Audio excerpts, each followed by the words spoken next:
Je t'aime Seigneur, je t'aime mon Dieu, je t'aime mon roi, je t'aime Jésus. Je t'aime, je t'aime,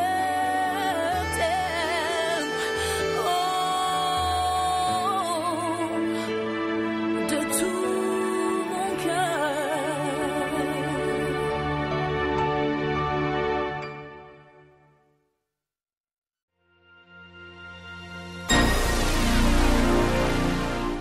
Nous allons tous ensemble se lever dans le prénom de Dieu, nous allons prier. Nous ne sommes pas venus assister à un spectacle, nous ne sommes pas venus voir un homme, mais nous sommes venus pour glorifier le nom de Jésus. C'est pourquoi tous ensemble on va se lever. Là où tu es, tu vas prier. Que Dieu dispose ton cœur pour pouvoir recevoir quelque chose de particulier ce soir. Que là où tu es, que Dieu puisse poser sa main sur toi. Que là où tu es, que quelque chose de merveilleux puisse arriver sur toi. Là où tu es, élève simplement ta voix et prie ton Dieu.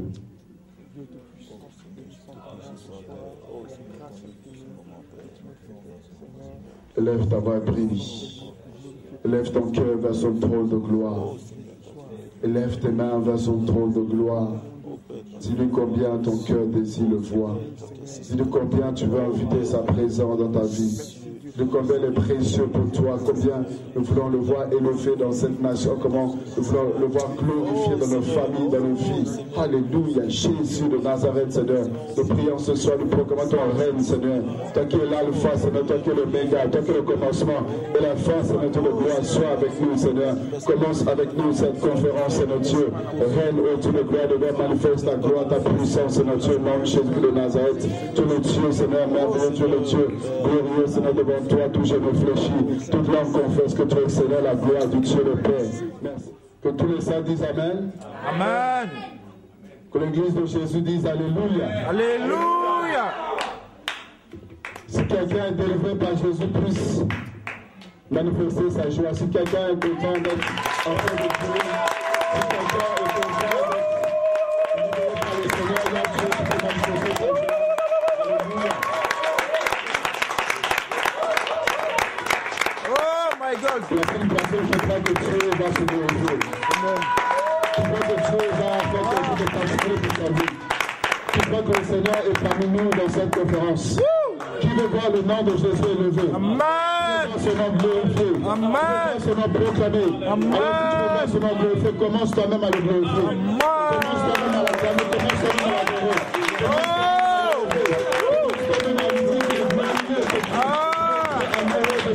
Alléluia. Oh, Jésus de Nazareth. Merci pour ton feu, Seigneur de gloire. Je veux t'animer par ta flamme, Seigneur. Je veux être autour de flammes de feu. Alléluia. Merci pour le don de l'esprit. Que tu as développé, Seigneur de gloire. Tous les fruits, Seigneur, que tu as aliments, Seigneur. Au nom de Jésus de Nazareth, Seigneur. Nous te faisons confiance, Seigneur de gloire. Au nom de Jésus. Le message qui a libéré le cœur. Le message qui a réformé, Seigneur de gloire. Nous le dit, mon Père Jésus. Alléluia.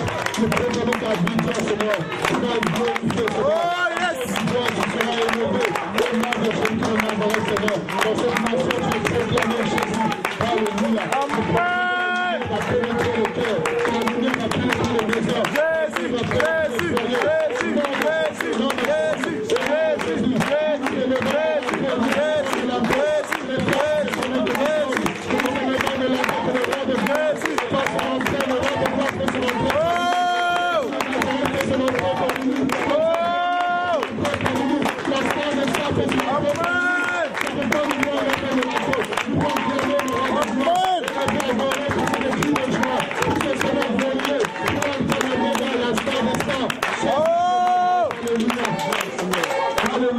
Amen.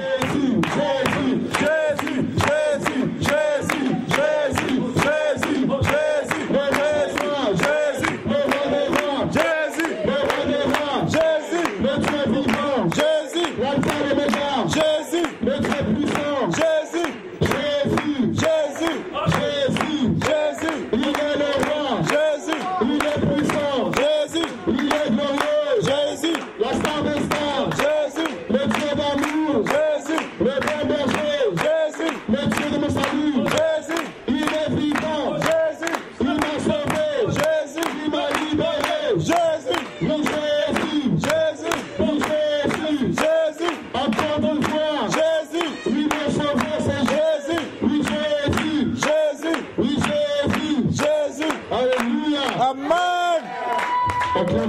acclame Seigneur, acclame Seigneur, acclame Seigneur. Alléluia. Alléluia. Merci Seigneur. Je sais que tu vas te glorifier Seigneur. Là où 2 ou 3 sont ensemble en ton nom, tu es là. Je sais que ta présence est parmi nous ce soir. Au nom de Jésus. Merci. Amen. Alléluia. Est-ce que quelqu'un est là ce soir? Est-ce que quelqu'un est là ce soir? Ok, gloire à Dieu. Amen. On va prendre place. Nous allons commencer cette conférence de 3 jours. Nous commençons ce soir et nous sommes là samedi également et dimanche pour terminer cette conférence. Que chacun soit très attentif parce que je crois que cette parole va te faire du bien. Ne laisse personne ne te distraire. Ne laisse personne de te faire passer à côté de ce que Dieu a prévu pour toi. Je te dis de la part de Dieu, Dieu a quelque chose de particulier pour toi. Dieu a quelque chose de précieux pour toi. Il ne fait pas que quelqu'un soit une occasion de chute, de distraction pour toi. Que chacun puisse être concentré dans le plan de Dieu. Que chacun dispose son oreille. Le Seigneur dira, celui qui a l'oreille pour entendre, puisse entendre. Et également, celui qui a l'oreille pour entendre ce soir, puisse entendre ce que Dieu veut nous dire. Romains chapitre 13. Romains chapitre 13, verset 11. C'est le passage de base de notre conférence. Romains chapitre 13, verset 11. La Bible nous dit, cela importe d'autant plus que vous savez en quel temps nous sommes. C'est l'heure de vous réveiller enfin du sommeil. Car maintenant le salut est plus près de nous que lorsque nous avons cru. Amen. Le verset 12 nous dit, la nuit est avancée, le jour approche. Dépouillons-nous donc des œuvres des ténèbres et revêtons les armes de la lumière. Marchons honnêtement comme en plein jour, loin des orgies et de l'ivrognerie, de la luxure et de la débauche, des querelles et des jalousies. Verset 14, mais revêtez-vous du Seigneur Jésus-Christ et n'ayez point soin de la chair pour en satisfaire les convoitises. Alléluia. Voilà le passage de base. Et à partir de ce passage-là, on va développer sur ces 3 jours. On va parler de plusieurs choses. Il y a plusieurs aspects, il y a plusieurs points que l'apôtre Paul parle dans ce passage qu'on va essayer de voir. Il dit, cela importe d'autant plus au verset 11, que vous savez, vous voyez, vous savez en quel temps nous sommes. C'est l'heure de vous réveiller enfin du sommeil, car le salut est plus près de nous que lorsque nous avons cru. Est-ce que tu peux dire à celui qui est à côté de toi, c'est l'heure de te réveiller enfin du sommeil? Là, tu le dis comme si toi-même tu es endormi. Je veux quelqu'un qui est réveillé pour pouvoir réveiller son voisin. C'est l'heure de se réveiller enfin du sommeil. Alléluia. On ne peut pas réveiller quelqu'un si soi-même on dort. Amen. On veut que le réveil vienne en Côte d'Ivoire, mais nous-mêmes nous sommes endormis. On veut qu'autour de nous, que les hommes soient réveillés, mais nous-mêmes nous ronflons. On veut que le pays soit secoué par la puissance de Dieu, mais toi-même là où tu es, tu dors, tu ronfles. C'est pourquoi Dieu, par sa grâce, il veut te réveiller pendant ces 3 jours. Amen. Si tu étais mort, Dieu va te ressusciter. Si tu étais courbé, Dieu va te redresser. Si tu étais endormi, Dieu va te réveiller pour que tu puisses te lever et réveiller autour de toi. Amen. Le monde est endormi, frère. Autour de toi, les gens dorment. L'église que tu es appelé, la lumière que tu es appelé, frère, le sel de la terre que tu es appelé, tu dois apporter la saveur, tu dois apporter la lumière, tu dois éclairer autour de toi. Amen. Alléluia. Amen. Frère, cela importe d'autant plus que vous savez en quel temps nous sommes. Il dit quoi? Il dit que cela importe d'autant plus. Voilà la première chose qu'on va développer. De quoi est-ce qu'il est en train de parler? Il nous dit là qu'il y a une chose qui est importante. Et cette chose est de plus en plus importante. Cette chose est d'autant plus importante que nous connaissons le temps. D'accord? De quoi est-ce que l'apôtre Paul est en train de parler? Qui est important? Et la réponse nous est donnée à partir du verset 8. Il est dit, ne devez rien à personne, si ce n'est de vous aimer les uns les autres. Car celui qui aime les autres accomplit la loi. En effet, les commandements, tu ne commettras point d'adultère, tu ne tueras point, et tu ne dérèveras point, tu ne convoiteras point, et ce qu'il peut encore y avoir se résume dans cette parole. Tu aimeras ton prochain comme un. toi-même. Alléluia. L'amour ne fait point de mal au prochain. L'amour est donc l'accomplissement de la loi. Voilà ce qui est important. Et il dit, cela importe d'autant plus. Donc il parle de l'amour de son prochain. L'amour pour son prochain. Et il dit, c'est important, frère. C'est important d'aimer ton prochain. La Bible dira, comment tu peux dire que tu aimes Dieu alors que tu n'aimes pas ton frère qui est à côté de toi, alors que tu n'aimes pas la soeur qui est à côté de toi, tu n'aimes pas ton prochain. Tu ne peux pas aimer Dieu. Parce que l'amour de Dieu consiste à aimer son prochain. Et l'apôtre Paul dit, c'est important. C'est de plus en plus important parce que le temps dans lequel nous sommes, ce n'est pas un temps d'avoir des dents contre ton frère. Ce n'est pas un temps de pouvoir haïr ton frère. Ce n'est pas un temps d'être en colère contre tel frère. Non, c'est un temps où l'amour de Dieu doit être manifesté au travers de nous. Alléluia. Amen. Regardez, dans Exode chapitre 20. Exode chapitre 20. Vous voyez, là c'est l'amour du prochain. Ou en grec, philéo. L'amour philéo, parce qu'il y a amour, amour et amour. Il y a trois seuls amours. Et là, l'amour que la Bible nous demande d'avoir par rapport à son prochain, c'est l'amour philéo. C'est-à-dire filial. Apprécier, tu sais, aimer la personne comme toi-même. Comme tu peux t'aimer, tu es appelé à aimer cette personne-là de la même manière. Dans Exode chapitre 20, le verset 13 à 17.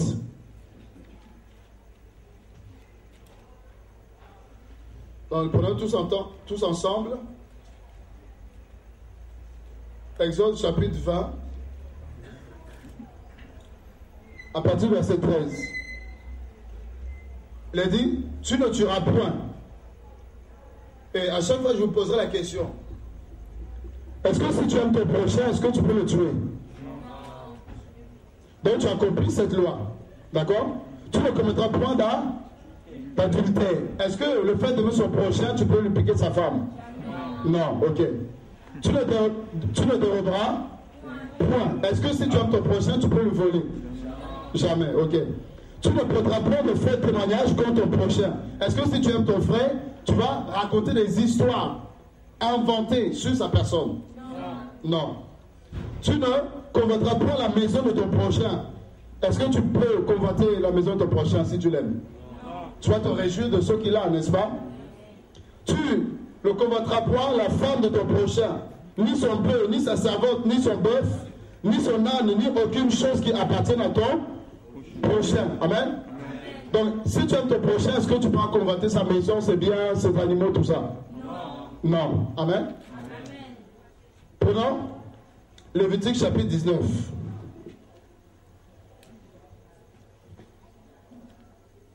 À partir du verset 15.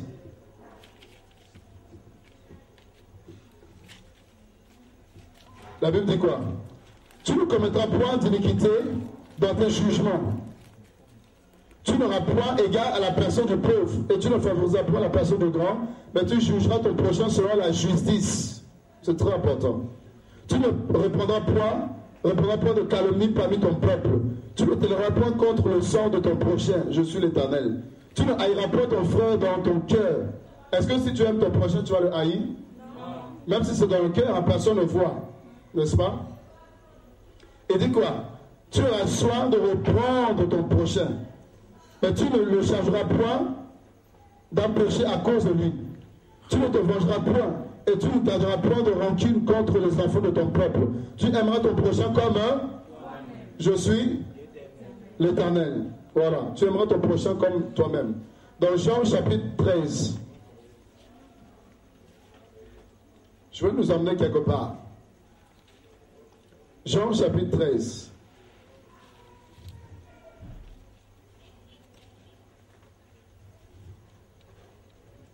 À partir du verset, on va prendre 33. Le Seigneur dira, mes petits enfants, je suis pour peu de temps encore avec vous. Vous me chercherez. Et comme je dis aux Juifs, vous ne pouvez venir où je vais. Je vous le dis aussi maintenant. Je vous donne un commandement nouveau. C'est quoi? Aimez-vous les uns les autres. Aimez-vous les uns les autres comme je vous ai. Aimez vous aussi. Aimez-vous les uns. À ceux-ci tous connaîtront que vous êtes, mais si vous avez quoi? L'onction? Si vous avez de l'amour les uns les autres. Ok. Jean chapitre 15. À partir du verset 8. Si vous portez beaucoup de fruits, c'est ainsi que mon Père sera glorifié, que vous soyez mes disciples.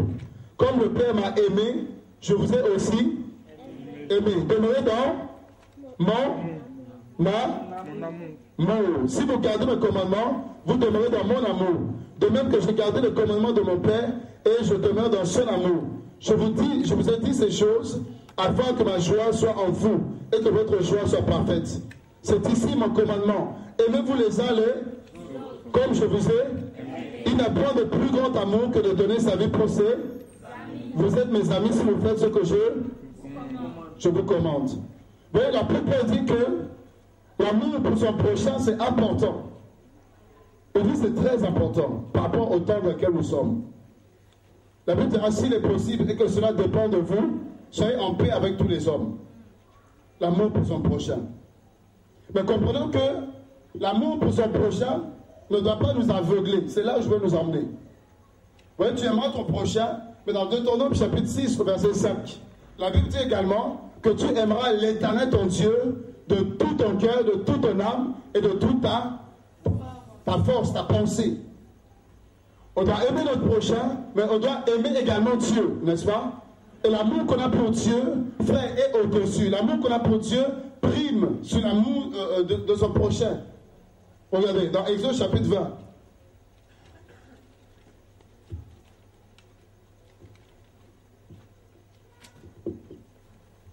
Ouais, là, c'est l'amour en grec, agapé, agapao.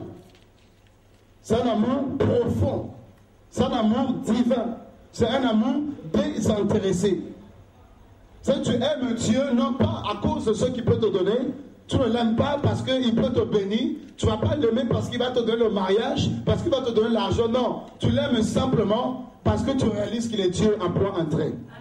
C'est qui te bénisse, il est Dieu. Qui ne te bénisse pas, il est Dieu. Et l'amour que tu as pour lui ne changera en rien. Amen. Dans Exode chapitre 20, à partir du verset 3, la Bible va nous dire ceci. Tu n'auras pas d'autre Dieu devant ma face.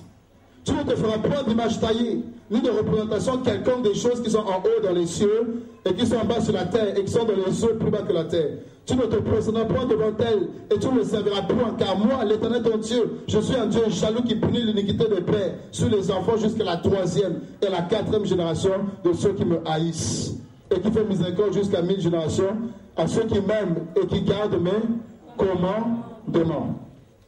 Aimer Dieu, c'est quoi? C'est garder ses commandements. Jean chapitre 14. Oui, aimer Dieu, c'est pas en parole. Parce que le Seigneur dira, ce peuple m'honore des lèvres seulement. Mais son cœur est éloigné de moi. Aimer Dieu, c'est pas de chanter, je t'aime, non. Aimer Dieu, c'est garder sa parole. C'est marcher en conformité avec sa parole. C'est de faire un avec sa parole. Marcher sur le chemin qu'il a tracé pour toi. C'est ça, frère, aimer Dieu. C'est pas parce que tu as chanté matin, midi, soir. C'est pas parce que tu as donné ton argent que tu aimes Dieu. Non. La preuve que tu peux démontrer, tu peux montrer à Dieu que tu l'aimes, c'est de garder sa parole. C'est d'observer sa parole face à la tentation de dire non, parce que la Bible dit cela. Face à la corruption, tu dis non, parce que la Bible dit cela. C'est ça, frère, aimer Dieu. Amen. Jean 14.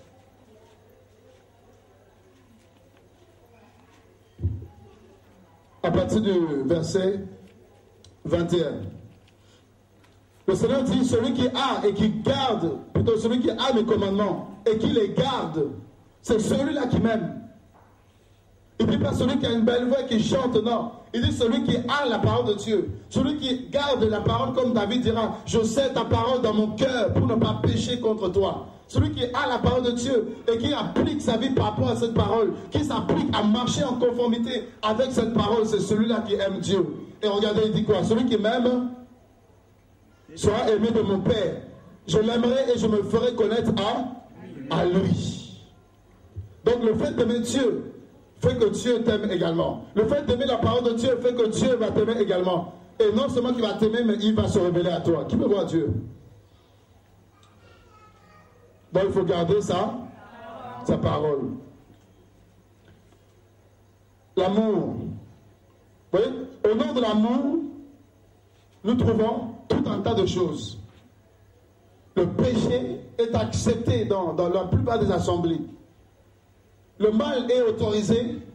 L'adultère, frère, c'est même plus un problème. Et on va mettre tout ça dans le compte de l'amour. Parce que j'aime mon prochain, mais je ne vais pas lui dire. Tu vois bien qu'il est dans le péché, tu vois bien ce qu'il fait, ça ne corrobore pas avec la parole de Dieu. Mais parce que tu dis au nom de l'amour que je ne peux pas le dire. Si je dis, ça va le blesser. Si je dis, peut-être qu'il ne va plus venir, frère. Ça, là, ce sont les sentiments. Dieu est amour, mais Dieu n'est pas sentiment. L'amour, n'est-ce pas, pour Dieu, consiste à dire la vérité à son prochain. L'amour consiste à dire, frère, je t'aime bien, c'est vrai. Mais là, la voie que tu empruntes, là, c'est le péché. Et Dieu n'est pas d'accord avec la voie que tu empruntes. Dieu n'est pas d'accord avec la vie que tu mènes. Frère, c'est ça l'amour véritable. Sinon, là, c'est les sentiments. Frère, les sentiments sont rentrés dans l'église. C'est pourquoi l'église est malade. C'est pourquoi l'église est endormie. Parce qu'il y a tellement de sentiments. On peut voir un homme qui a 5 femmes et qui prêche la parole de Dieu. Et nous sommes là, nous continuons à suivre cet homme-là. Alors que nous lisons la Bible. Et la Bible est claire que celui qui regarde une autre femme pour la convoiter a déjà commis l'adultère. Celui qui a une deuxième femme a commis l'adultère. Et vous avez des pasteurs qui ont 5 femmes, qui ont 10 femmes, qui ont des petites copines, toutes ces choses-là. Et nous sommes là, nous continuons à remplir ce bâtiment. Nous continuons à suivre ces personnes-là. Parce qu'on dit c'est l'homme de Dieu, il ne faut pas toucher. C'est le loi de l'Éternel, il ne faut pas toucher. Et on dit non, si je le dis, peut-être que tout ça, frère, tout ça, ce sont les sentiments. Parce que les sentiments sont rentrés dans l'église. C'est pourquoi, frère, le diable est assis dans beaucoup d'églises. Frère, moi je m'en fous, je veux prêcher la parole de Dieu. Amen. Si toi tu as peur, frère, de dénoncer, tu as peur de parler, frère, moi je vais parler. Parce que Dieu, frère, dans ces temps de la fin, il suscite des hommes avec l'esprit d'Élie. Et Élie, là, c'est les hommes qui vont confronter les faux prophètes. Les hommes qui vont confronter les prophètes de Baal, d'Astarté, et démontrer la puissance de Dieu, la véracité, frère, de la divinité de Dieu. Amen. Parce que Baal, tu vas l'invoquer, il n'y aura rien. Mais moi, j'invoque celui, frère, qui vient le Tout-Puissant. J'invoque celui qui s'appelle le Dieu. Celui qui ne s'appelle pas le faible. Celui qui ne s'appelle pas du nom d'un homme. Mais celui qui s'appelle l'Éternel des armées. Amen. Et il répond, frère. Les sentiments, regardez combien sont dans les sentiments. Tu vois le frère dans le péché, on a peur de lui dire, on a peur de dénoncer, on ne veut pas lui dire que l'adultère c'est pas bon. Parce qu'on dit si la personne lui dit, elle ne va plus donner, elle ne va plus donner sa dîme, elle ne va plus donner les offrandes, elle ne va plus soutenir l'œuvre. Frère, on n'en a que faire de ton argent. Ce qui nous importe, c'est que ton cœur se conforme à la parole de Dieu. Amen. Ce n'est pas les millions que tu peux donner qui vont t'emmener au ciel. C'est frère, la manière dont tu abordes la parole de Dieu, c'est ça qui va te sauver. Amen. Pierre pourra dire à Simon le magicien que ton argent périsse avec toi parce que tu as cru que le don de Dieu s'achetait avec de l'argent. Et beaucoup, frères, vendent le salut par l'argent. Donne ton argent, donne. Et au temps de Dieu, tu vas te faire du bien. Au temps de Dieu, tu vas t'aider, frère. Tout ça, ce sont les sentiments. Il faut que l'Église sorte des sentiments. Il faut qu'on sorte des sentiments, frère. Les sentiments, c'est tu vois la sœur. Elle est en train de jouer avec le péché, de bâtir avec le péché, et tu vas couvrir la personne. Tu vas couvrir, tu vas dire, écoute, bon, au temps de Dieu, Dieu va t'aider à faire le bon choix. Au temps de Dieu, Dieu va te donner la force pour pouvoir sortir de là. On est en train de caresser le péché. On caresse le mal, frère. Le mal est appelé bien, et le bien est appelé mal. Nous voyons des choses et on a peur de parler. On a peur de dire que non, là, la Bible n'est pas d'accord avec ça. Là, pasteur, ce que tu es en train de prêcher, est-ce que la Bible te donne le droit de pouvoir dire cela? Tu n'es pas en train de déformer la parole de Dieu. Les sentiments, frère. On est là, vous allez voir. C'est comme si plus les hommes sont impies, plus les bâtiments sont remplis. Vous n'avez jamais fait le constat? Plus les hommes sont des voleurs, plus les bâtiments sont remplis. Et les gens sont aveuglés. C'est qu'ils voient le mal. Mais par sentiment, parce que j'aime mon pasteur, parce que j'aime la personne, je ne peux même pas lui dire, on ferme les yeux. Le monde dirait l'amour rend aveugle. Mais ça, c'est le monde, frère. Mais selon Dieu, l'amour t'ouvre les yeux, parce que justement, je t'aime, que je veux veiller sur ta vie. Et si je vois que là, le mensonge, là, je vais te dire, frère, le mensonge, là, Dieu n'est pas d'accord avec ça. Si tu continues comme ça, là, tu parles en enfer. Alléluia. Amen. Est-ce que vous êtes d'accord avec moi? Amen. Frère, même si tu n'es pas d'accord, là, ce n'est pas un problème. Je sais que la Bible est d'accord avec moi. Donc, je vais prêcher la parole de Dieu. Ésaïe 26, verset 3. La Bible dira à celui qui est ferme dans ses sentiments. Ferme dans ses sentiments, frère. Tu lui assures la paix. Dieu assure la paix à celui qui est ferme dans ses sentiments. Oui, le mal est le mal. Dieu n'a pas changé.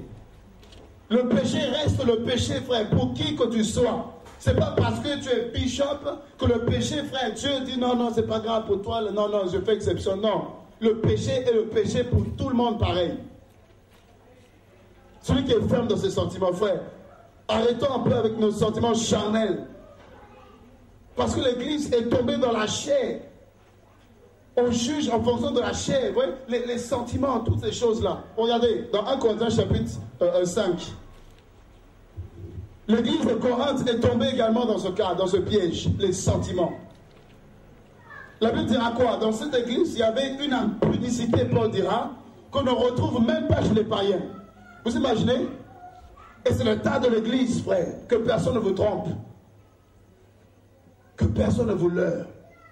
Quand vous parlez de Jésus à quelqu'un, il dit, ah, vos églises là, les églises évangéliques, non, non, on ne veut même pas entendre parler. Pas plus tard qu'aujourd'hui, on était en train d'évangéliser.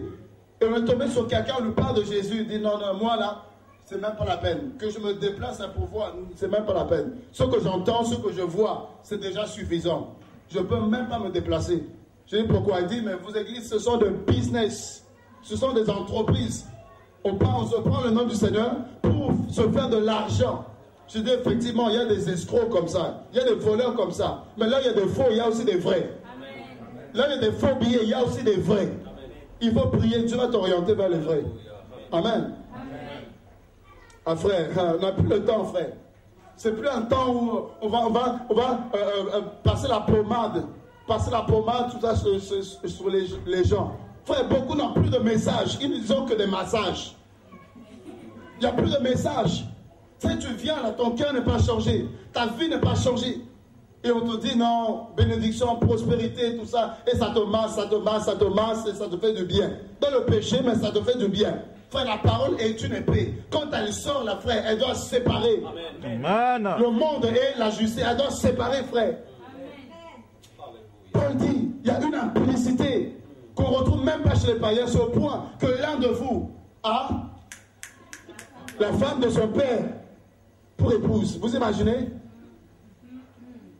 Il y avait un homme, c'est pas un frère, un homme qui était dans cette assemblée et il partait, il prenait la femme de son père et il partait avec pour faire des bêtises. Et Paul dira que je m'étonne de ce que personne parmi vous n'a pu se lever pour porter un jugement contre cet homme. Personne n'a pu se lever pour prendre cet homme-là, pour lui dire, là, écoute, l'église, c'est l'assemblée des saints. Donc soit tu mets ta vie en règle, ou soit là, on va te chasser au nom de Jésus. Paul dit, un peu de levain fait gonfler toute la pâte. L'église, ce n'est pas l'assemblée des assassins, mais c'est l'assemblée des saints frères. Amen. Il dit, moi là, absent de corps, mais j'ai déjà jugé qu'un tel homme-là, il doit être ôté du milieu de vous. Mais les personnes qui étaient là, parce qu'il y avait les sentiments, cet homme-là, bon, au temps de Dieu, tu vas l'aider, tout ça, tout ça, tout ça. Et c'est le nom du Seigneur qui est blasphémé à cause de nous.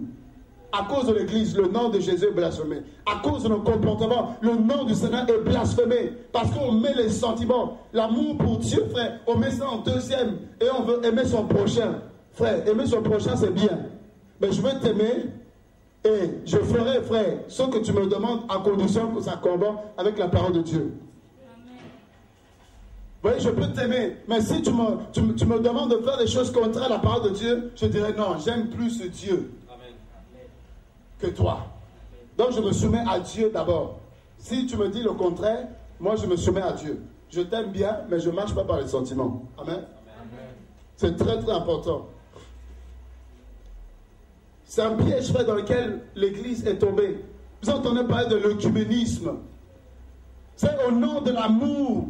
On va se mettre ensemble, des soudanais, des catholiques, tout ça, on va se mettre ensemble, archevêques, machin, évêques, tout ça, des bouddhistes, des shintoïstes, c'est toutes les religions. On va se mettre ensemble et on se tient main dans la main pour une réunion œcuménique. Et on dit on a un seul Dieu, frère. Un seul Dieu. Tu penses que le même Dieu là, à toi il te dit que si tu as une deuxième femme, c'est l'adultère. Et aux musulmans, il dit qu'il pourrait avoir 4 femmes. Quel est ce Dieu qui peut se contredire? Est-ce que vous comprenez ce soir? Amen. Quel est ce Dieu-là? À toi, il va te dire, ça c'est le péché. À l'autre, là-bas, il dit, non, toi tu peux aller. Quel est ce Dieu-là? Ça veut dire simplement qu'on n'a pas le même Dieu. Amen. Il y a un seul Dieu, c'est sûr, mais on n'a pas tous le même Dieu. Celui qui prie la vache là, et toi tu viens pour dire qu'on a le même Dieu. Non. Celui qui porte les soutanes, toutes ces choses-là, va prier des idoles, des statues, et toi tu viens, tu dis qu'on a le même Dieu. Frère, on n'a pas le même Dieu. Alléluia. Amen. Ah, frère, ça va chauffer pendant ces 3 jours. Amen. Amen. Ouais, l'œcuménisme. Au nom de l'amour, tenons-nous par la main, au nom de l'amour, tout ça. Au nom de l'amour, c'est-à-dire qu'on va faire des choses, tout ça, frère, contre la parole de Dieu. Au nom de l'amour, tout ça, là, c'est la chair, ce sont les sentiments. Et Dieu n'est pas dans le sentiment. Dieu est dans sa parole. Amen. Amen. Et il dit quoi?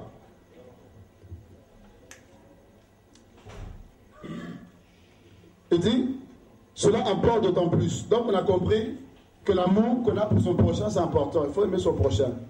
Mais tu dois aimer Dieu plus que ton prochain. Aimer Dieu plus que tout. Plus que ta femme, plus que tout. Tu dois aimer Dieu. Et c'est lui qu'il faut craindre, respecter, honorer. Amen. Amen. Et il nous dit que le salut est plus près de nous que lorsque nous avons cru. Le salut est plus près de nous. Frère, de quoi est-ce qu'il veut parler? Qu'est-ce qu'il veut dire par là? Quand il parle du salut, c'est la délivrance. Quand il parle du salut, c'est-à-dire c'est le grand jour, le jour de l'Éternel. C'est un jour de gloire, c'est un jour, frère, où, je vous assure, nous inspirons après ce jour-là. Quand il parle du salut, là, c'est simplement le retour de Jésus. Il nous fait comprendre que le retour du Seigneur est plus près de nous que lorsque nous avons cru. C'est-à-dire Jésus revient, son retour est imminent. Son retour est prêt, son retour est proche. Regardez, si l'apôtre Paul, à son époque, il pouvait dire que le salut, le retour de Jésus est plus près, à combien plus forte raison, toi et moi, on doit réaliser que le Seigneur revient plus que jamais à la porte. À combien plus forte raison, nous, on doit comprendre que le retour de Jésus est plus proche encore qu'à l'époque de Paul. Est-ce que quelqu'un m'écoute ce soir? Amen.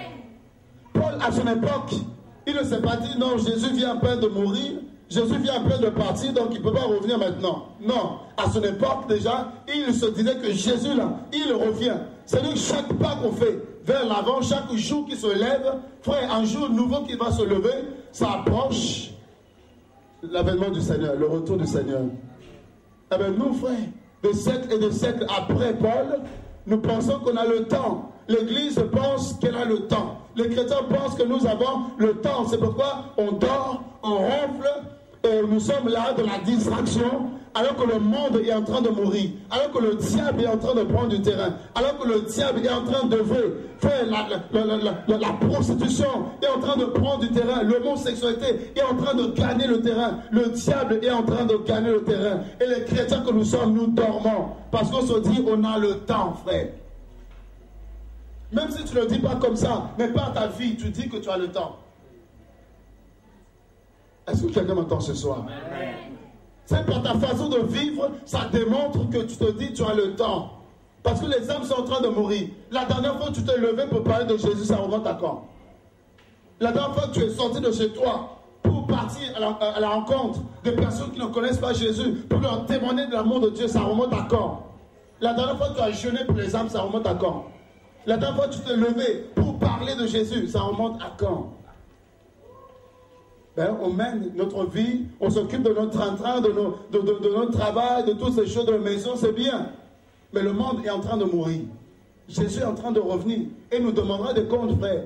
Il te demandera des comptes, il me demandera des comptes. La parole que tu reçois, la parole que tu reçois, la position de main que tu reçois, l'onction que tu reçois, tout ce que tu reçois, qu'est-ce que tu fais avec? Tu vas nous demander des comptes, frère. C'est parce que l'Église est endormie. C'est pourquoi le monde, frère, le monde est fade. Le monde est mort.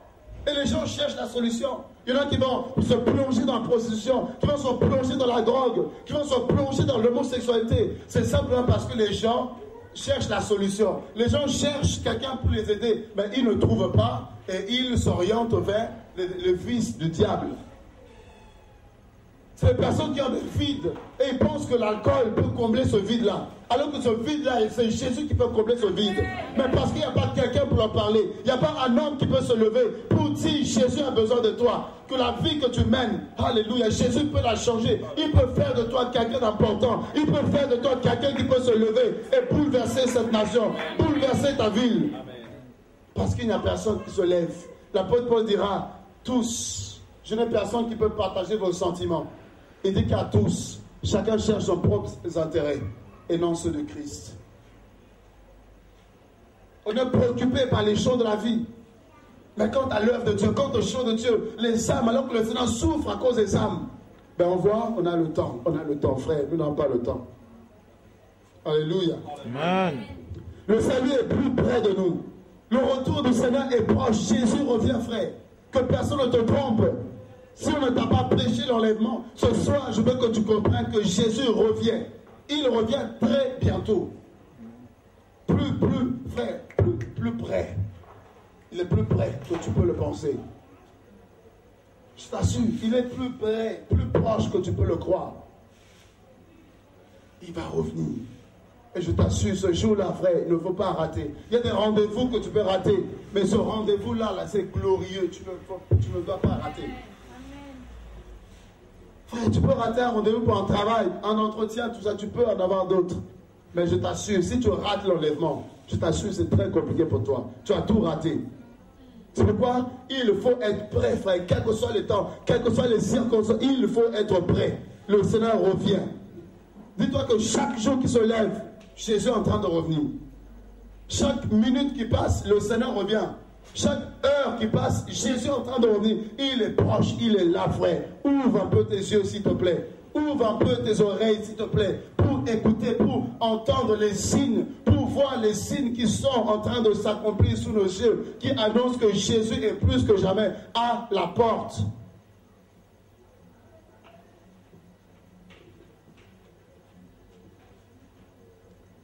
Et il y en a qui disent Jésus ne va pas revenir maintenant.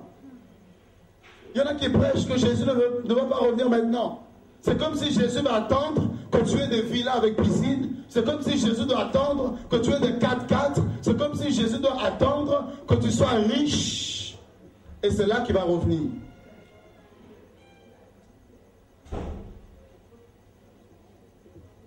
Deux Pierre, chapitre 1er. Frère, quel est le message qu'on a prêché? Quel est le message que tu prêches? L'argent, les finances, la prospérité, c'est bien. Mais il y a un message, frère, qu'il ne faut jamais oublier, qu'il ne faut pas ignorer. C'est le retour de Jésus, l'enlèvement. Alléluia. Amen. Regardez. 2 Pierre chapitre 1er, le verset 12. L'apôtre Pierre dira, voilà pourquoi je prendrai soin de vous rappeler ces choses, bien que vous le sachiez et que vous soyez affermis dans la vérité présente. Et je regarde comme un devoir, aussi longtemps que je suis dans cette tente, de vous tenir en éveil par des avertissements. Voilà ce qu'il va dire. Voilà les apôtres, frères, qui ont soin des âmes, qui ont le souci, le fardeau pour les âmes. Il dit, je prends ça comme un devoir, c'est un devoir pour moi, de vous garder en éveil. En éveil par rapport à quoi? Par rapport au retour de Jésus. C'est que vous ne soyez pas endormis au point de penser que Jésus ne va pas revenir. Ou il va revenir peut-être dans encore 2000 ans, je ne sais pas, dans 3000 ans. Non. Il dit, il faut être éveillé. Votre conscience doit être éveillée pour comprendre que Jésus peut revenir d'un moment à un autre, d'une seconde à une autre. Il faut être prêt à tout moment, à tout instant. Parce que l'homme oublie, l'homme s'endort facilement. Et c'est pourquoi il dit, il faut éveiller les chrétiens par le message. Il parle de l'enlèvement, il parle de Jésus, il parle de la gloire à venir pour réveiller les chrétiens, frères. Alors qu'on regarde bien, l'église est endormie parce qu'on ne parle pas de l'enlèvement. Parce qu'on ne met pas l'accent sur la sanctification. On ne parle pas sur le péché. On parle sur la prospérité. Comment être un champion. Les clés pour les miracles. Les clés pour la délivrance. On parle de toutes ces choses-là. Mais on ne parle pas du retour de Jésus. On ne parle pas de la sanctification sans laquelle personne ne peut voir Dieu. C'est pourquoi les chrétiens sont là, sont endormis. Et tout le monde se dit chrétien. On pense que parce qu'on rentre dans les bâtiments, dimanche, mardi, mercredi, on pense que c'est ça être chrétien, frère. C'est pas entrer dans les bâtiments et ressortir tel que tu es venu. Ce qui fait de toi un chrétien, c'est parce que tu reflètes au Christ. Où sont ces apôtres? Où sont ces prophètes? Où sont ces pasteurs? Où sont ces hommes qui se lèvent, frère, pour tenir en éveil les chrétiens, l'église de Dieu? L'église qui s'endort. Où sont ces personnes-là? On va plus de businessmen, on va en parler quand on va parler de l'église. C'est les personnes qui voient plus ta poche que ton âme. Ils voient plus ton argent que ton salut.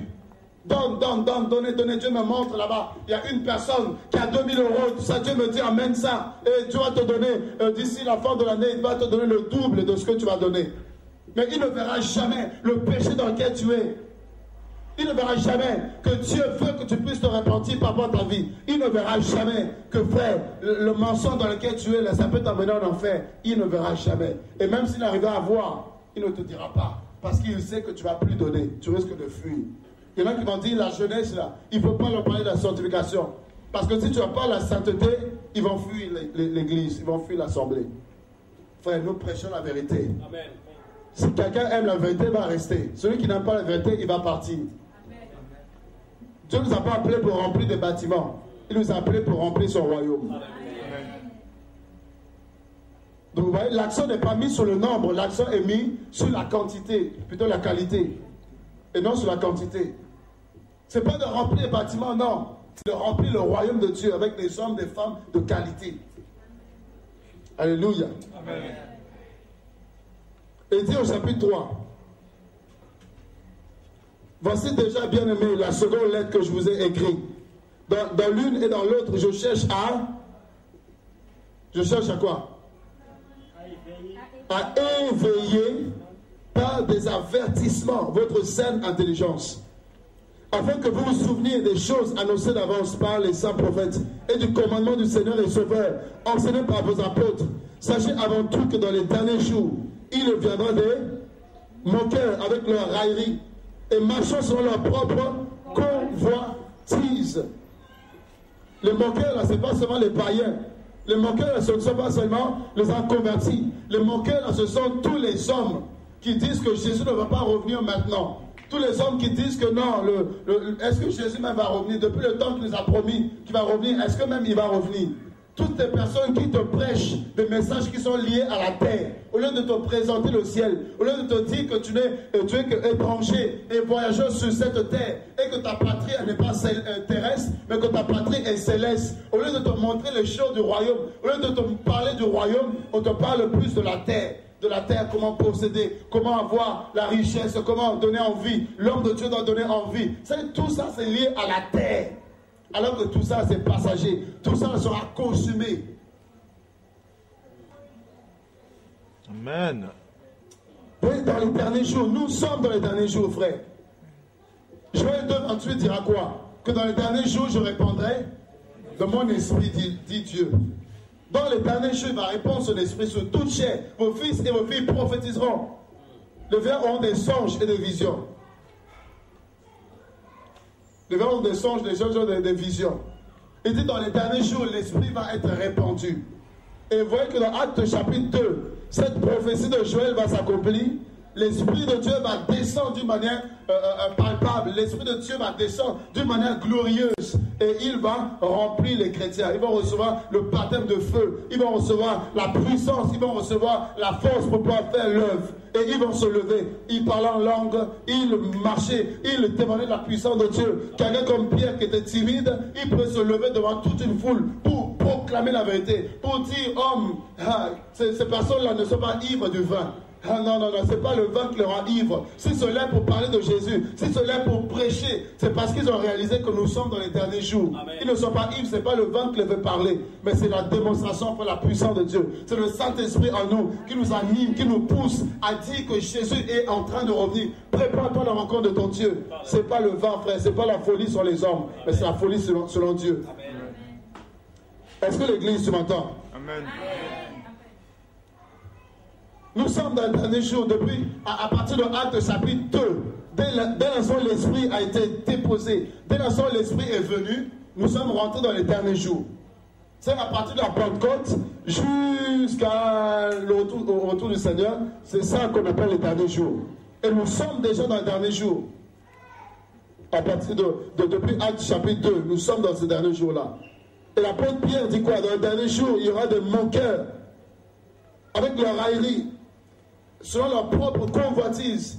C'est des personnes qui vont s'élever elles-mêmes, des personnes qui vont vouloir s'enrichir, des personnes qui vont vouloir avoir une position, des personnes qui vont vouloir manipuler les gens, des personnes qui vont vouloir être connues, avoir la gloire.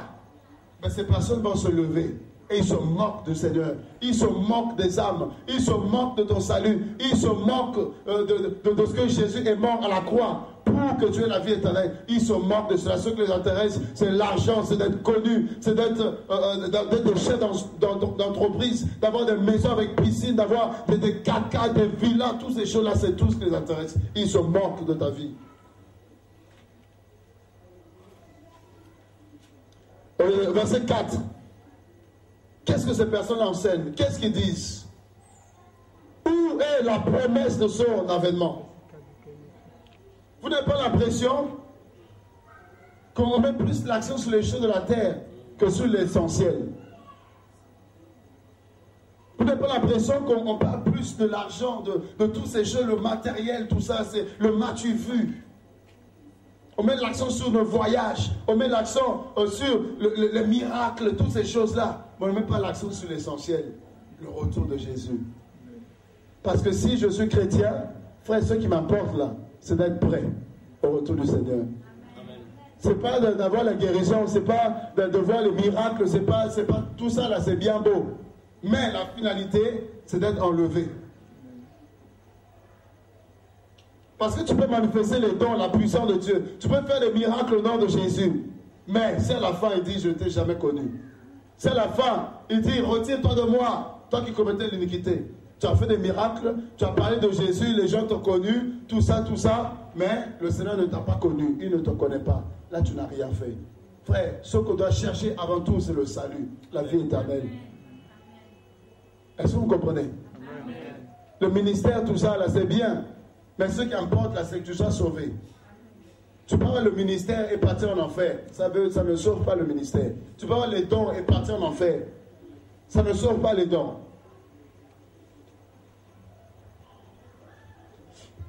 Car depuis que les pères sont morts, tout demeure comme dès le commencement de la création. Ils veulent ignorer en effet que les cieux existaient autrefois par la parole de Dieu, ainsi qu'une terre tirée de l'eau est formée au moyen de l'eau, et que par ces choses le monde alors périt submergé par l'eau. Mais par la même parole, les cieux et la terre d'à présent sont gardés et réservés pour le feu, frère. Tout ce que vous voyez là, toutes les maisons, toutes ces choses-là sont gardées pour le feu, pour le jour du jugement et de la ruine des hommes impies. Mais il est une chose, bien-aimée, que vous ne devez pas ignorer. Parce qu'il y en a qui pensent que Jésus ne va pas revenir parce que depuis le temps qu'il a dit, nos ancêtres, ils ont parlé que Jésus allait revenir. Nos parents, à leur époque, quand ils étaient petits, quand ils étaient encore tout bébés, on leur disait, rabâché, que Jésus va revenir, Et là, ils sont morts. Jésus n'est toujours pas revenu. Depuis que tu es petit, on te dit, Jésus revient. Il ne revient toujours pas. Frère, je veux te dire que Jésus revient bientôt. Que tu le crois, que tu sois d'accord avec ça ou pas, je te dis que Jésus revient bientôt, frère.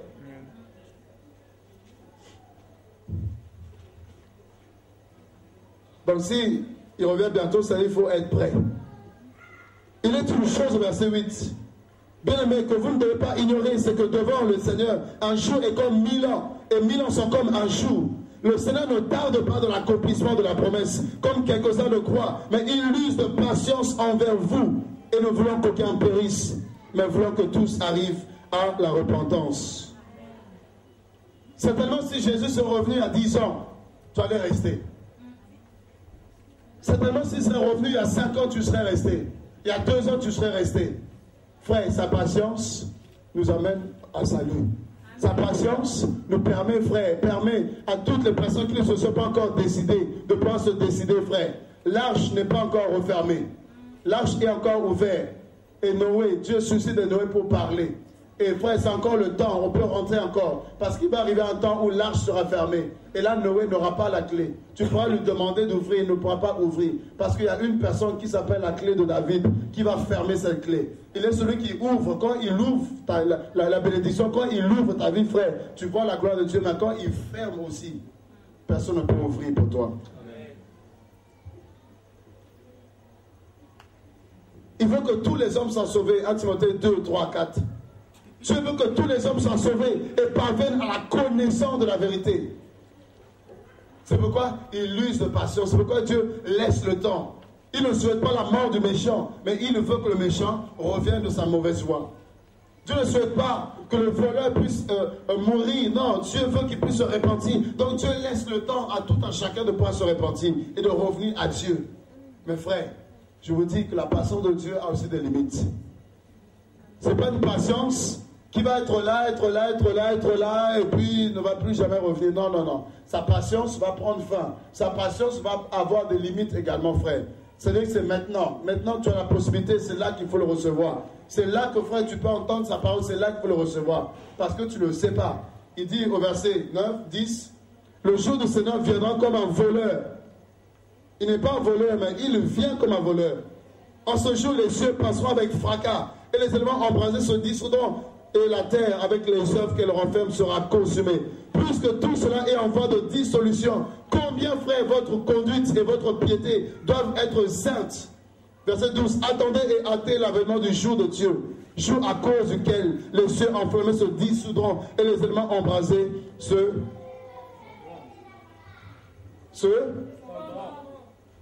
fondront. Frère, prépare-toi à son retour. Amos 4:12 dit, prépare-toi à la rencontre de Dieu. Ce jour-là, frère, ton père ne pourra rien pour toi. Ce jour-là, ton pasteur ne pourra rien pour toi. Ce jour-là, ta soeur ne pourra rien pour toi. Ça sera chacun pour soi. Chacun va monter, chacun va partir. Personne ne pourra t'aider, personne ne pourra te prendre dans son dos, personne ne pourra te prendre par la main et monter avec toi. Non, non, non, frère. C'est une affaire personnelle. Le Seigneur appellera chacun un à un. Il prendra toutes les brebis qui lui appartiennent un à un, frère. Une à une, brebis par brebis. Il va les prendre un à un, frère. Il va nous prendre. La Bible dit, des deux personnes qui vont moudre, une personne sera prise, l'autre sera laissée. C'est que si là, il revient maintenant, ben on est là tous ensemble, on écoute cette même parole. Mais peut-être certainement, il y en a qui peuvent rester. Toi-même, tu connais ta vie. Si tu n'es pas sûr d'être enlevé, frère, je t'en supplie. Mets ta vie en règle. Parce que Jésus est plus que jamais à la porte. Et ça serait dommage que tu puisses rester. Très dommage pour toi. Amen. Amen. Jean chapitre 14. Le Seigneur va revenir. Il dit dans Jean 14 que votre cœur ne se trouble point. Il dit croyez en Dieu et croyez en moi. Jésus veut que tu puisses croire en lui.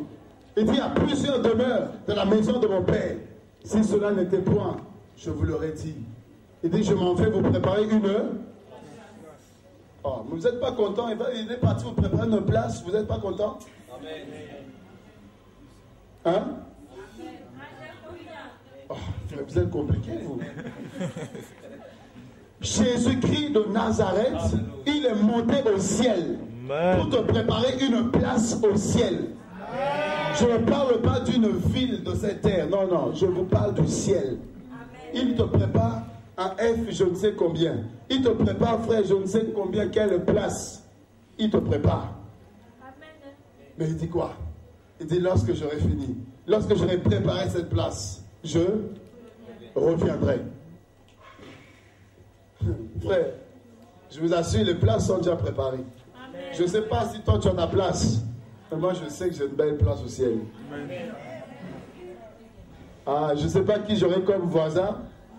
Certainement Abraham, certainement Élie juste à côté, et en face Daniel, tout ça, je ne sais pas. Mais en tout cas, une belle place. Là, je pourrais me reposer. C'est le Seigneur pourra dire, non, non, tu as tellement travaillé, mon fils, repose-toi. Voilà une belle place préparée pour toi. Alléluia. Mais si tu n'as rien fait là, je ne sais pas quelle place on va te préparer. Que tu n'as rien fait. Amen. Il dit, je reviendrai. Jésus va revenir. La Bible dira que si une prophétie tarde, qu'est-ce qu'il faut faire? Il faut l'attendre. Que c'est une prophétie dont les temps sont déjà fixés. Elle court vers son terme. Elle s'accomplira certainement. La prophétie que Jésus nous a donnée, c'est vrai, ça tarde. C'est vrai, il ne revient toujours pas. Mais le temps est déjà fixé. Il y a un temps, il y a un jour où le Père a arrêté de sa propre autorité. Et là, ce jour-là, le Seigneur viendra. Que tu sois prêt, que tu ne sois pas prêt, ce n'est pas son problème. Parce que tu as eu le temps de te préparer. Et là, il reviendra, frère. Alléluia. La Bible dit, l'Esprit et l'Église disent, viens. Disent, Maranatha, viens, Seigneur Jésus. Frère, quand on regarde l'état de ce monde, et quand on regarde le ciel, on a envie qu'il revienne. C'est pourquoi l'apôtre Paul dira, je suis pressé de deux côtés. Tu sais, il y a une partie de moi. Il dit, la mort m'est un gain. Comment est-ce qu'un homme peut trouver que la mort est un gain pour lui? Parce qu'il a compris qu'au ciel, frère, les routes ne sont pas comme les routes de ce monde. Les routes sont pavées d'or, de diamants, de pierres précieuses. Les fleurs, la frère, ça n'a rien à voir avec les roses de ce monde. Ça n'a rien à voir avec les fleurs de ce monde. Frère, c'est glorieux. Il dit, je suis pressé de deux côtés. J'ai envie de mourir pour rejoindre mon Jésus. Mais de l'autre côté aussi, quand je vois l'état du monde, j'ai envie de rester pour leur dire que Jésus est Seigneur. Amen. Alléluia. Amen. Ils vont le regarder monter. Ils vont le voir partir. Et la Bible dit quoi? Voici deux hommes vêtus de blanc leur apparus.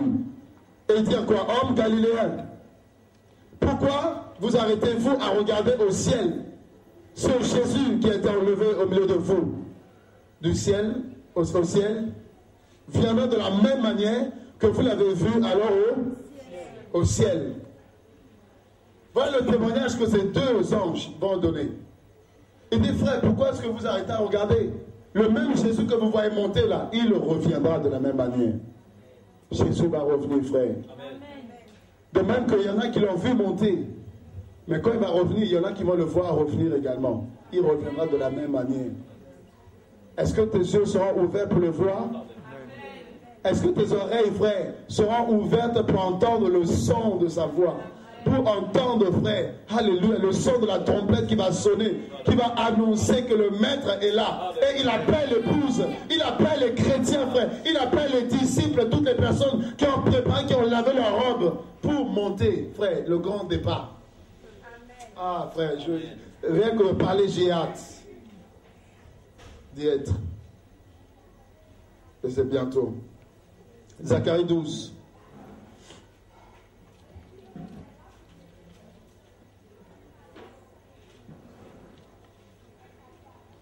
Zacharie chapitre 12. La Bible nous dit, verset 10. Alors je répondrai sur la maison de David et sur la maison de Jérusalem en esprit de grâce et de supplication. Ils tourneront les regards vers moi, celui qu'ils ont percé. Alléluia. Amen. Ils pleureront sur lui comme on pleure sur un fils unique. Ils pleureront amèrement sur lui comme on pleure sur un premier-né. En ce jour-là, le deuil sera grand à Jérusalem, car le deuil d'Adadrimon, dans la vallée de Megiddo, le pays sera dans le deuil, chaque famille séparément. La famille de la maison de David séparément, les femmes à part, la famille de la maison de Nathan séparément, et les femmes à part. Et le verset 14, toutes les autres familles, chaque famille séparément et les femmes à part. Et au chapitre 14 maintenant.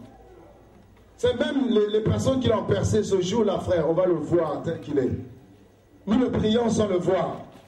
Nous croyons en lui sans le voir. Nous le chantons sans le voir. Mais ce jour-là, tu vas le voir, frère, dans sa gloire. Amen. Tu vas le voir dans sa puissance. Tu vas le voir, frère, dans son aspect glorieux. Et il revient spécialement pour toi. Amen. Il dit, voici le jour dans Zacharie 14. Voici le jour de l'Éternel arrive. Le jour de l'Éternel, c'est le retour du Seigneur. L'enlèvement, le grand jour. Et les débris seront partagés au milieu de toi.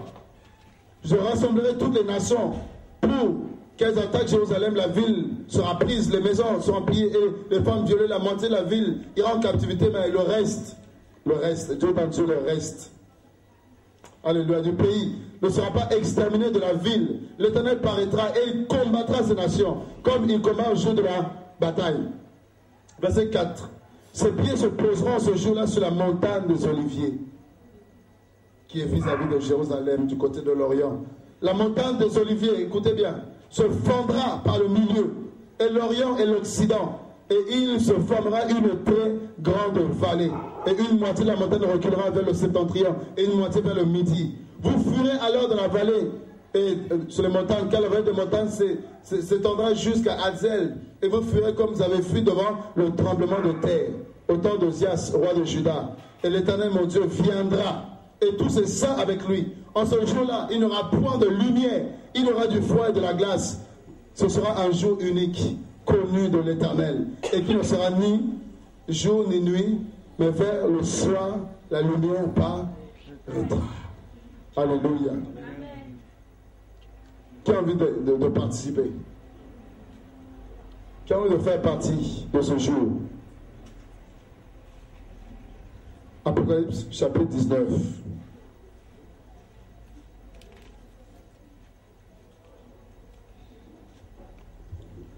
Frère, la venue de Jésus, il viendra une seconde fois. Il est venu une première fois, mais il reviendra une seconde fois. Mais cette fois, il viendra de la gloire.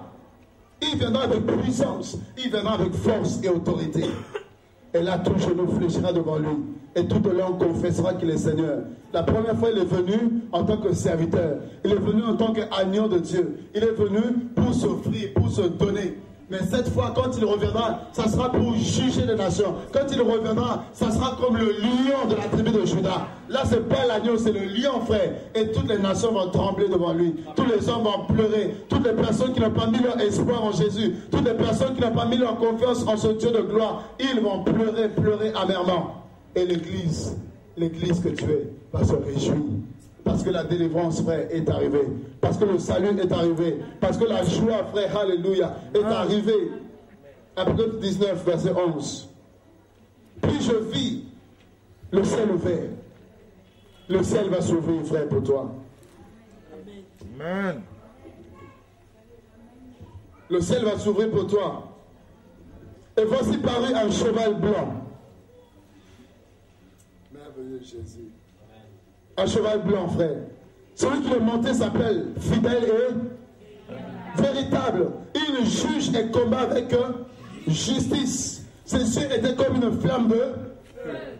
Oui, ses yeux comme des flammes de feu. C'est-à-dire quand il te regarde, frère, quand il te fixe, quand il te regarde, frère, tu fléchis les genoux.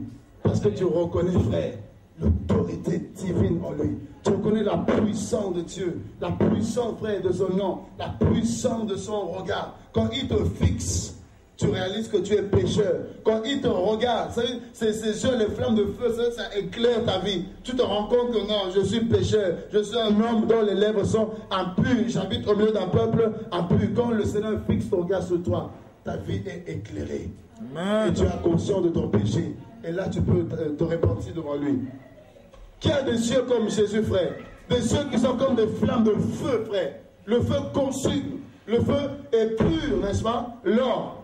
Tu es l'or, mais tu as besoin que ce feu-là puisse te rencontrer pour être purifié, pour être épuré, pour consumer le péché en toi. Amen. Sur la tête étaient plusieurs diadèmes, des couronnes. Il vient sur un cheval blanc, rien que son regard dessus, frère.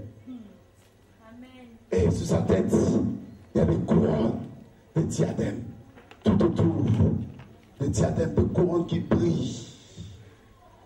Parce qu'il a vaincu, il a été couronné. Il avait un nom écrit que personne ne connaît, si ce n'est lui-même. Alléluia. Et il était revêtu d'un vêtement teint de sang, la justification. L'œuvre de la croix. Il y avait un vêtement et il y avait le sang. Ça veut dire quoi? Il est mort à la croix pour toi.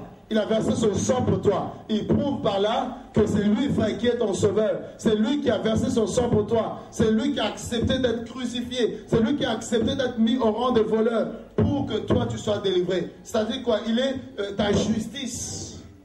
La justification par le sang de Jésus-Christ. Et ce n'est pas le sang des boucs. Ce n'est pas le sang des taureaux. Mais c'est avec son propre sang qu'il vient et se présente à toi. Alléluia. La Bible dit quoi? Son nom Son nom est?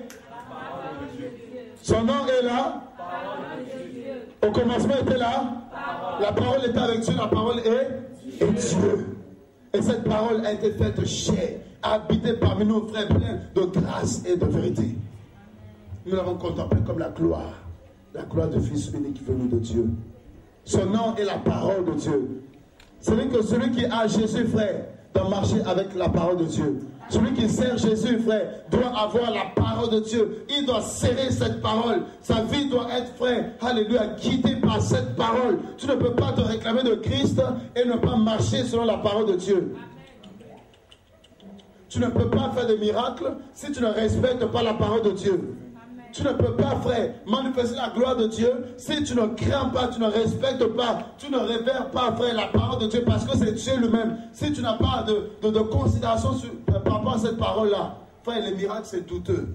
Quel esprit qui t'anime? Quel esprit qui te conduit? Quel esprit qui se manifeste au travers de toi? Parce que quand la parole de Dieu est respectée, honorée, le Saint-Esprit vient glorifier le nom de Jésus. Amen. Alléluia. Son nom est là, la parole de Dieu. La Bible dit les armées qui sont dans le ciel le suivaient sur des cheveux blancs, revêtus d'un fin lin blanc pur. De sa bouche sortait une épée aiguë pour frapper les nations. Et il les pètera avec une verge de fer. Il foulera la cuve du vin de l'ardente colère de Dieu Tout-Puissant. Il avait sur son vêtement et sur sa cuisse un nom écrit.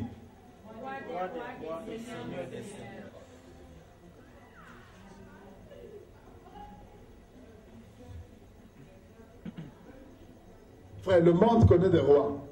Le monde a connu des seigneurs. Mais il y en a un, frère. C'est le roi des rois. Amen. Le Seigneur des seigneurs. Vous imaginez, sur sa cuisse, écrit roi des rois, Seigneur des seigneurs. Et frère, il va te prendre. Il va te prendre dans ses bras. Et tu vas te poser, frère, sur cette cuisse. Tu vas te poser, frère, à ses pieds. Et tu verras ce nom. C'est roi des rois, Seigneur des seigneurs. C'est quoi? C'est la meilleure position, frère.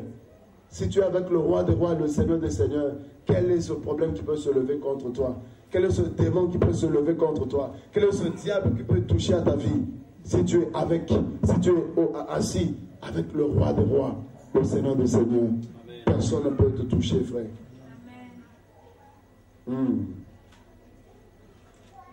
Et dit dans Ésaïe 35.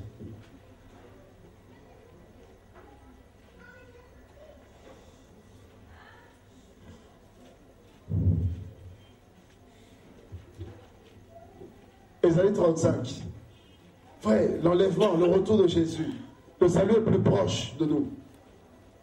Regardez, ce retour-là, c'est quand le Seigneur viendra. La Bible dit quoi? Dites à ceux qui ont le cœur troublé, prenez courage et ne craignez point. C'est toi qui es troublé par les choses de ce monde, par les soucis de ce monde. Mais ce jour-là, frère, il y aura une paix qui va gagner ton cœur. Amen. Parce que tu comprendras que les problèmes de facture, tout ça, c'est fini.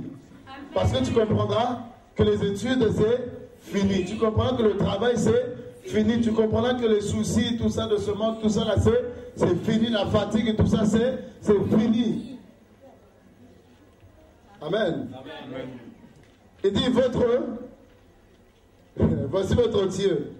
La vengeance viendra, la rétribution de Dieu. Il viendra lui-même et vous sauvera. Alors s'ouvriront les yeux des aveugles. C'est ce jour-là, même les aveugles vont voir que Jésus est là. Amen. Alléluia. Amen. C'est même les aveugles, leurs yeux vont s'ouvrir pour savoir que Jésus est là. Mon Seigneur, mon Maître, mon Roi, mon Dieu est là. Et il faut partir, frère. C'est pas où les gens aveugles, ils ne vont pas voir tout ça. Non, non, non. C'est même les chrétiens, même les personnes qui sont aveugles, c'est frère, ils vont savoir que Jésus est là. Leurs yeux vont s'ouvrir pour monter dans les airs. Et la Bible dit quoi? Que les sourds, leurs oreilles s'ouvriront. Et ils vont entendre le son de la trompette. Ils vont entendre le son, frère, de sa voix. il va entendre le maître pour appeler son église, pour appeler son épouse. Même les sourds, frère, vont entendre. Parce que quand Dieu parle, frère, je vous assure, quand Dieu parle, qui nous prophétiserait? Quand Dieu parle, frère, il y a des tremblements de terre. Quand Dieu parle, sa voix, frère, débouche même tes oreilles qui sont fermées pour entendre sa voix. Amen. Alléluia. La Bible dit quoi? Alors le boiteux sautera comme un cerf et la langue du muet éclatera de joie. Éclatera de joie. C'est même le boiteux là va se lever. Il n'aura pas besoin de quelqu'un pour le prendre et pour le porter, pour le faire monter dans les airs. Non, non, non. C'est le Seigneur quand il viendra dans sa gloire. Sa gloire sera telle que même les boiteux vont se lever pour comprendre que non, là, le frère, c'est le temps du départ. Ça veut dire que là, il y a quelqu'un qui est venu me chercher et il y a une place pour moi. Le boiteux ne va rien comprendre, il va se lever et marcher, frère. Monter à la hauteur, monter vers le Seigneur de gloire et partir. Amen. Quel jour de gloire, quel jour merveilleux, frère. Alléluia. La langue du muet. La personne, frère, qui ne peut pas parler. Mais ce jour-là, elle va se lever. Sa langue va se délier pour dire, Seigneur, mon Dieu, mon roi, depuis ce jour, alléluia, que je t'ai accepté, je n'attends que ton retour. Je n'attends que être enlevé. Je me suis préparé et tu es là. Je veux partir avec toi. Je veux marcher avec toi. Je veux vivre avec toi. Je veux demeurer là où tu es. Je veux, alléluia, rester dans ta présence et simplement dans ta présence. Le muet va parler, va s'exprimer pour dire, tu es magnifique, Seigneur. Alléluia. Tu es glorieux. J'avais entendu parler de toi, mais maintenant mon œil te voit. Amen. Dans sa gloire, s'il vous plaît. Tu le vois dans sa gloire.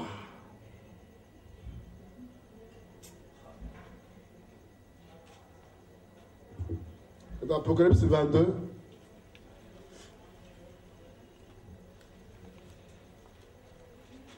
à partir du verset 28. Je déclare à quiconque entend les paroles de la prophétie de ce livre, si quelqu'un y ajoute quelque chose, Dieu le frappera de fléau, décrit dans ce livre. Et si quelqu'un retranche quelque chose des paroles qui sont les paroles du livre de cette prophétie, Dieu retranchera sa part de l'arbre de la vie et de la ville sainte décrit dans ce livre. Celui qui atteste ces choses dit, oui, je viens. Oui, je viens. Bientôt. Oui, je viens. Bientôt. Oui, je viens bientôt. Amen, viens. Seigneur Jésus. Oh. Vous voulez rester encore sur la terre? Non. Vous n'êtes pas fatigué du péché, de toutes ces choses, la séduction de son. Vous n'êtes pas fatigué? Si. Et c'est comme ça, vous dites, viens Seigneur Jésus.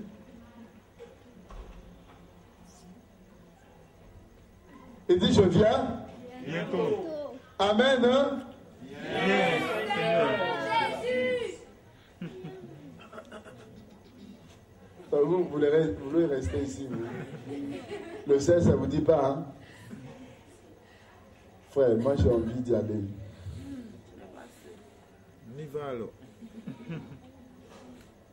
C'est voir. Si Dieu, frère, te fait la grâce de voir le ciel, tu n'as plus envie de revenir sur la terre.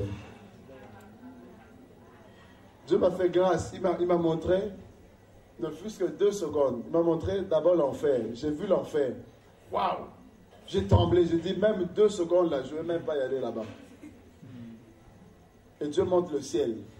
2 secondes. Bah, j'ai vu le ciel, frère, c'était tellement glorieux. Et Dieu me dit, toi-même maintenant, tu peux choisir. Soit l'enfer ou le paradis. Tu as le choix. Tout dépend de ce que tu veux. Je dis, mais Seigneur, le choix est clair. Amen. Le ciel m'intéresse. Amen. Peu importe le prix à payer, peu importe tout ce que je dois abandonner, je dis là, c'est le ciel qui m'intéresse. Le monde, là, ça me dit rien. Et c'est comme ça que j'ai pu abandonner le monde. C'est comme ça que j'ai pu me donner à Jésus. C'est comme ça que j'ai pu m'attacher à lui parce que j'ai vu le ciel, frère. Les 2 secondes que j'ai vues, frère, ça suffit pour que je me dise, quoi qu'il arrive, il faut que je finisse là-bas. Je ne vois pas ma vie en dehors du ciel. Je ne vois pas mon éternité en dehors du ciel. Je vous dis, j'ai vu l'enfer et j'ai vu le paradis. Je vous assure, le choix, frère, doit être clair. Et c'est là que j'étais en studio en train d'enregistrer un album. Je faisais du rap. Et c'est là que Dieu se révèle à moi. Je vous assure, le choix était clair. Et j'ai compris pourquoi Paul pouvait dire que les choses qui étaient pour moi des gains Tu les regardes maintenant comme de la bouffe. Parce que quelqu'un qui a goûté au ciel, frère, quelqu'un qui a goûté, frère, à Jésus, les choses de ce monde-là perdent leur saveur, perdent leur valeur. Tu comprends que, frère, tout ce qui brille n'est pas l'or. Mais il y en a un, frère, c'est le trésor inestimable. Amen. Jésus-Christ de Nazareth. Amen. Il dit, je reviens bientôt. Il dit, je reviens bientôt, c'est-à-dire, prépare-toi. C'est pas simplement que tu puisses entendre qu'il revient bientôt. Il revient bientôt, ça veut dire quoi? Mets ta vie en règle. C'est-à-dire, sanctifie-toi. Tu vois, il te laisse le temps. Il permet que tu puisses entendre, le savoir. Peut-être qu'il y a des personnes qui n'ont jamais entendu parler. Mais toi, il permet que tu entendes parler de ce retour, de son avènement. Et tu n'auras aucune excuse. Tu ne pourras pas dire parce que je suis jeune. Parce qu'au ciel, il y aura des jeunes également. Tu ne pourras pas dire parce que je suis une femme. Parce qu'au ciel, il y aura des femmes. Tu ne pourras pas dire parce que je fais ceci, tout ça, je travaillais à tel... Non, non, non, tu ne pourras pas donner d'excuses. Toute personne a la possibilité d'être sauvée, à condition de le vouloir. Amen. Amen. Amen.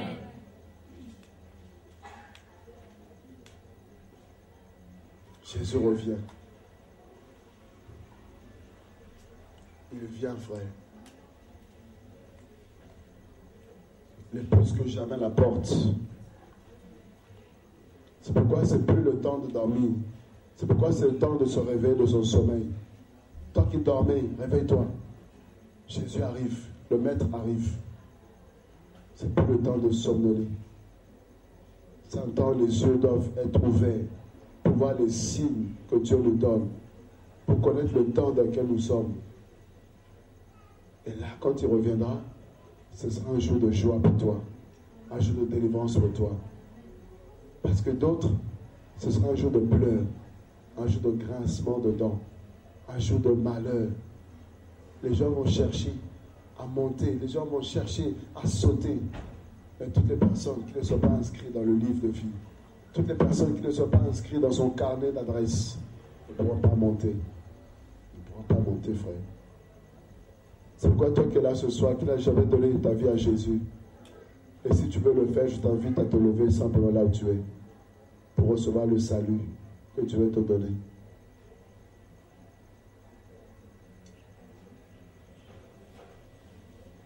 Si tu es là et tu n'as jamais donné ton cœur à Jésus, peut-être que tu entendais parler de lui, peut-être que tu venais simplement pour venir, peut-être que, je ne sais pas, tu te disais chrétien, mais tu t'aperçois que s'il revient là, tu n'es pas prêt à partir.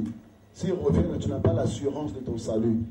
Ce soir, là où tu es, tu peux simplement te lever et je vais prier pour toi.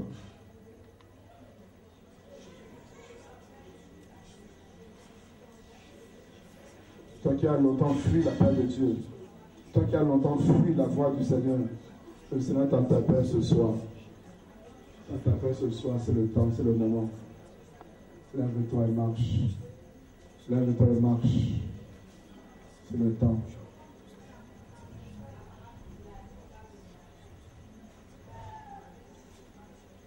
Toi qui as du mal par rapport à la sanctification, le Seigneur veut t'aider. Veut t'aider. Tu prends des décisions, mais tu as du mal à pouvoir accomplir cela. Tu fais des promesses à Dieu, tu as du mal à les tenir.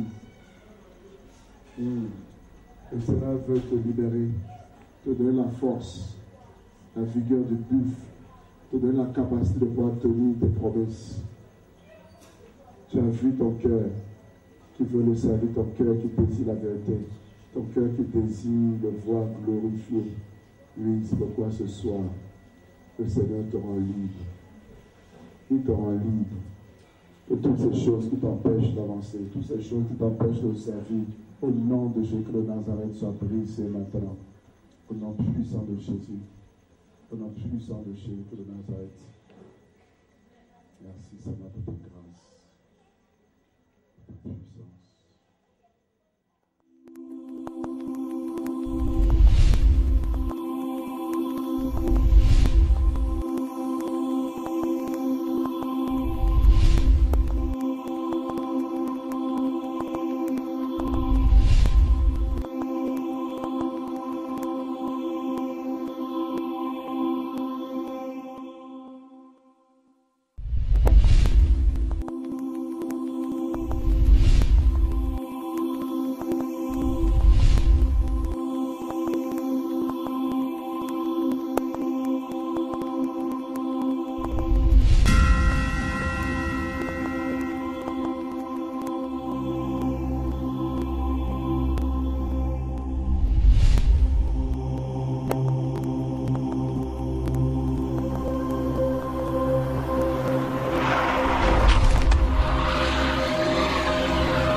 a une chose qui est inévitable.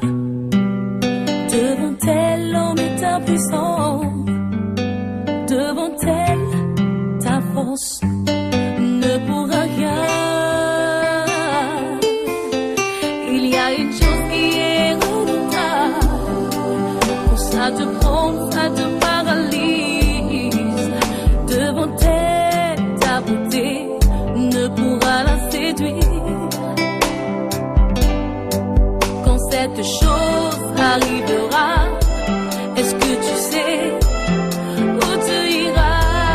Après la mort viendra le jugement.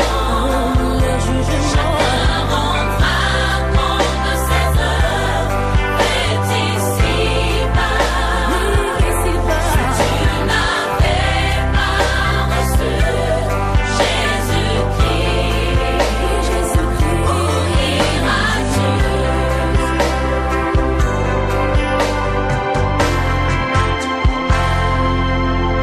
Et réjouis-toi, vie et danse, pendant qu'il est encore temps, car viendra un jour où tu partiras. Réalise avant qu'il ne soit trop tard. Reçois Jésus pendant qu'il est toujours temps, et avec lui tu vivras éternellement. Car il est le chemin, la vérité